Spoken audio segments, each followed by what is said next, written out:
Ladies and gentlemen, you're watching yet another episode of Eric Lima Shenanigans 1977. It's Tuesday, and you know what that means. It is time for the NXT Event Center from events from the NXT Wrestling Show on the CW Network, plus matches from NXT Level Up. And now, here's the host of the show, Mr. Eric M. Lima. Thank you very much, Mr. Announcer, sir. Well, hello there, everyone. Welcome to yet another episode of Eric Lima Shenanigans 1977, episode number 1842 of the show. That's right, we are 2 days away from Thanksgiving, and we got tomorrow to deal with, and then everything else, and then bada bing, bada boom. You know what I mean? Let's do this thing, and I'll tell you what, I'm really, I'm kind of pleased as punch that, hey, I finally got it. I finally got part of history. Marvel vs. Capcom Fighting Collection. I mean, I just can't get over it. Can't get over it, man. It's one of those things where now, makes my Nintendo Switch the best modern day new generation console out there. And so I gotta take my hat off to Nintendo for that. So just can't get over it. But however, let's get into NXT. First, we're going to do an NXT Level Up. Joe Coffey took on a rookie, Harlem Lewis. Joe Coffey with the Veterans Advantage won that one. Sarah Schreiber interviewed Lainey Reed about she wants to do whatever it takes to win. And, Sarah Schreiber mentioned Layla Diggs. And Lainey Reed's a little bit paranoid, looking to cut Sarah Schreiber off. And so she's got her match against Tyra May Steele, the Olympic gold medalist. Tyra May Steele against Lainey Reed went one-on-one. Reed ended up picking up the matchup by grabbing the tights of Tyra May Steele. Layla Diggs confronts her, chases her out after the matchup.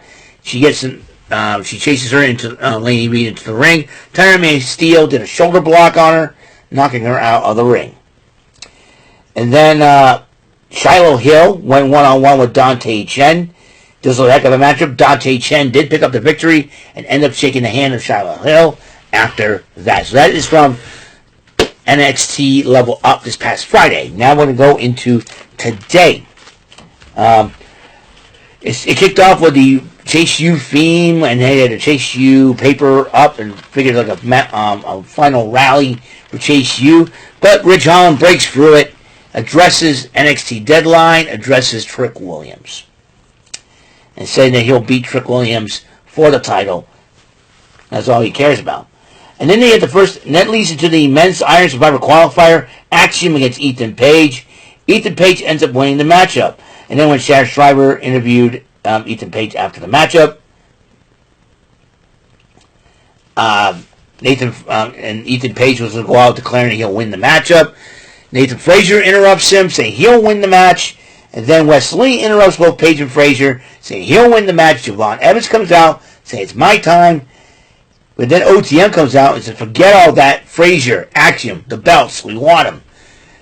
And all the other tag teams come out and decide to brawl and beat the crap out of each other, which is even crazy.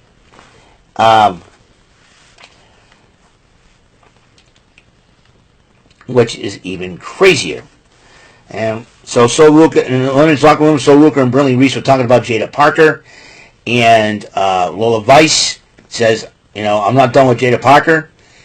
And then she talked to Stephanie Vicaire, explained to her in Spanish that I want to make sure that Jada Parker does not win because I'm not done with her.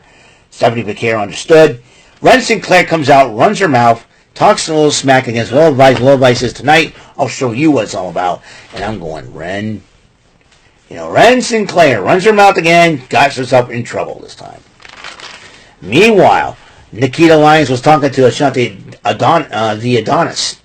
Ashante. I love Nikita Lyons, but boy, Ashante's got problems. Ashante's got problems. Don't tell me. Nope. Okay.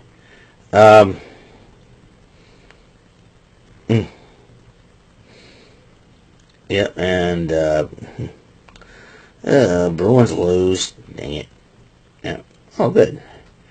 A lot of people liked it. Okay, that's cool. I like that when people like my posts. That's cool. Didn't mean it. All right, didn't mean to get interrupted. But anyways, so Ashante the Adonis, and then as they were talking, Carmen Petrovich comes in, popping off at Ashante the Adonis. Personally, I want to see a matchup between Carmen Petrovich and Nikita Lyons. I like both ladies. They're not only beautiful, they got martial arts skills, and you know what? It'll be a great fight, a great matchup indeed. So I would love to see that matchup. But I think Nikita Lyons does have the advantage in experience, size, and strength, and skill in the ring. So, and she's also a former WoW Superheroes champion, mind you. So, and I would, I'm not really surprised, because I think before she left to go to NXT, when she was in WoW, she was managed by Lana Starr. So I wouldn't be surprised if a little bit of the character of Lana Starr's rubbed off on Nikita Lyons. That new attitude is going to help her win championships. With the Women's United States title and the WWE Women's Intercontinental title, there could be a possibility that if any one of these NXT ladies get drafted, they'll step up to the plate and try to capture those championships. But who knows for sure. But then so Lola Vice took on Ren Sinclair. Lola Vice ended up winning the matchup in the end. And then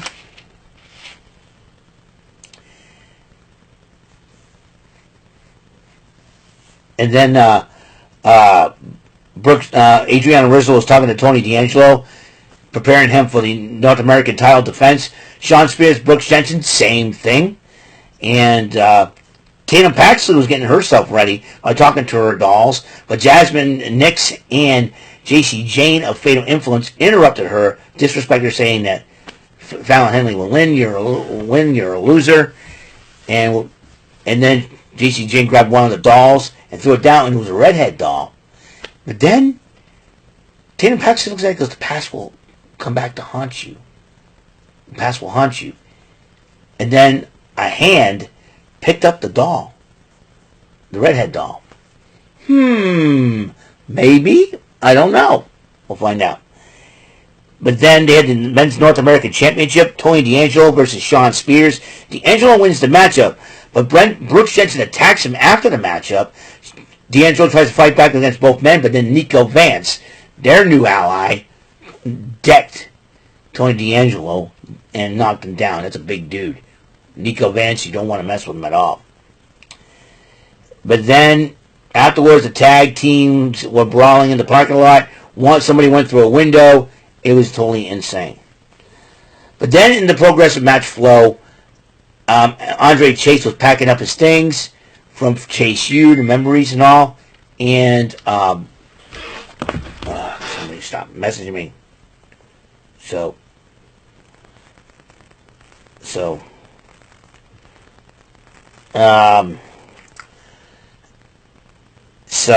there's that to deal with. So as Andre Chase was packing up his things,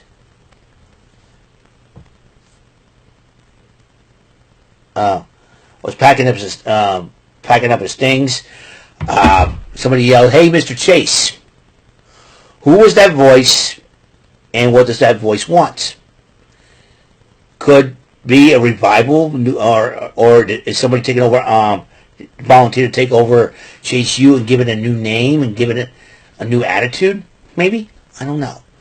We'll find out when, we'll find out in the upcoming weeks.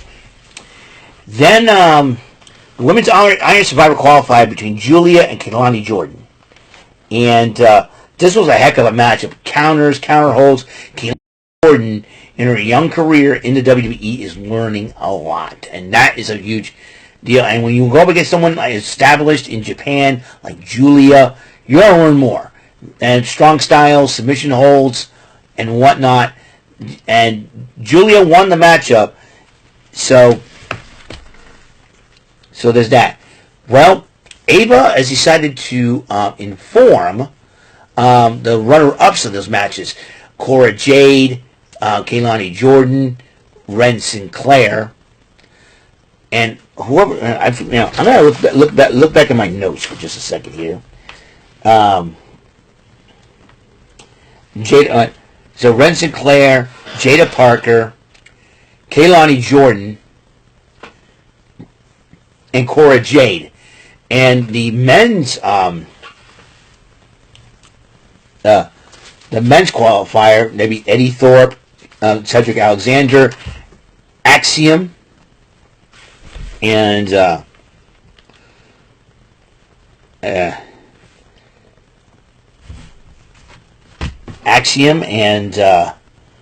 let's see, who else? Alexis King. That they're going to qualify in a last chance fatal 4-way.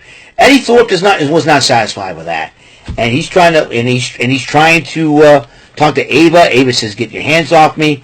But then the tag team started walking in, and somebody shoved Mark Coffey into the door. That Ava was there, and Ava was knocked out the door, and tag team started brawling again. Ava, oh man. So, and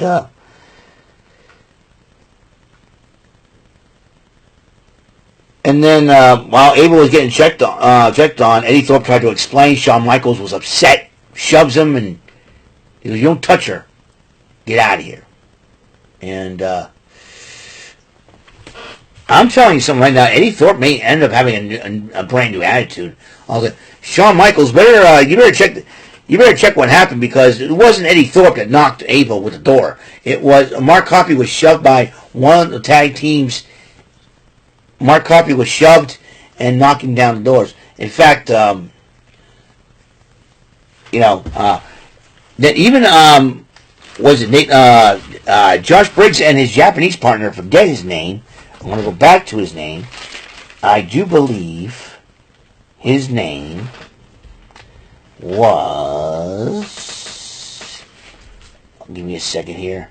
I've heard the name before, dude. Yoshiki Inamura. And they were trying to talk to Nathan Frazier and Axiom about wanting the matchup. All the tag teams were coming in. And like I said, somebody, I think it was Tyson Duplan or Tyreek Igwe, shoved Mark Coffey to the door, knocking Ava. Michaels was upset. Michaels better check. It wasn't Eddie's fault. Eddie did not shove Ava. He just grabbed Ava, and Eddie backed off. When Ava says, "Don't touch me," Eddie backed off. I think a lot of people saying after what happened to Ava, Rock's going to come down to NXT and he's going to take care of business. And you know what? I wouldn't be surprised. That is his daughter. So there's that. Trick Williams addresses the state of NXT and Ridge Holland. Ridge Holland interrupts Williams. They're about to go at it again because security was up there. But then on screen, from Cody, Wyoming, Eric Bischoff, WWE Hall of Famer, interrupts, "Hey, I want to see how far you guys are going to go. Because I got an idea, and it'll be to the point where you want to get your hands on each other at deadline. But I want to come there personally, come there live and check it out." Eric Bischoff's coming to NXT. Bought his life, man, let me tell you. And it gets even better. X-Pac tweeted out, "Hey, Sean, NXT's going to be very interesting next week. I'll come down and see it." X-Pac, Eric Bischoff, even Vic Joseph, like an NWO reunion. And Booker T's like, "Yeah, but I got kicked out by Shawn Michaels." Booker T never forgets. So the No Quarter Catch crew was talking in the parking lot about next week's situation. Ren Sinclair's like, "How am I going to conquer four women?" Charlie Dempsey says, "You guys got it." And then Tavion Heights and Miles Bourne said, "We got a Battle Royal chance, and we'll go for those tag team titles." But then you got the Women's North American Championship on the line. Fallon Henley and Tatum Paxley. During the matchup, Fatal Influence got involved, costing Paxley the matchup. Fallon Henley retained her title. But then Fatal Influence continued to attack Paxley after the matchup. But guess who's back? The lovely, the gorgeous, curvaceous Gigi Dolan. That's right. And you probably forget, what about that storyline by Ariana Grace? Well, it seems like Ariana Grace is hurt, so they throw that storyline out, where she's going to be made over and stuff. And I bet you're doing that with a Vince McMahon idea, probably before Vince left or something like that. But Gigi Dolan's back to being her regular self, aligns herself with Tatum Paxley, helps her up, and they fight off Fatal Influence. Well, Gigi Dolan challenged Fallon Henley for that North American title. That could be thing. I like to see Gigi Dolan come back and win a championship right there. So, that is all the time we have for NXT Level Up Event Center. And thank you for tuning in to the show. Tomorrow, we got the Joker's Wild. Thanksgiving Eve special Joker's Wild. That AEW Dynamite as well. I'll probably stay up and probably do, I don't know, whatever the heck is going on. And I'll probably have to take a shower because I don't want to be going to Thanksgiving looking like a bum on a log. Plus, I'm planning on waking up very early on Thanksgiving morning to play some Pressure Luck. Who knows for sure. So, but I'm very happy. Very, very happy with this. All right, so I'll see you guys later. You guys have a blessed night. And until the next episode comes rolling around, Mr. Announcer, take us home. That is all for today's episode. This is your announcer speaking for Eric Lima Shenanigans of 1977. A Big Beefy E, do it for Bob Saget Productions, and in association with a Raven Bofa Telepictures and Distribution. Thank you for watching today's episode. Tune in next time for another episode of Eric Lima Shenanigans of 1977. Goodbye for now.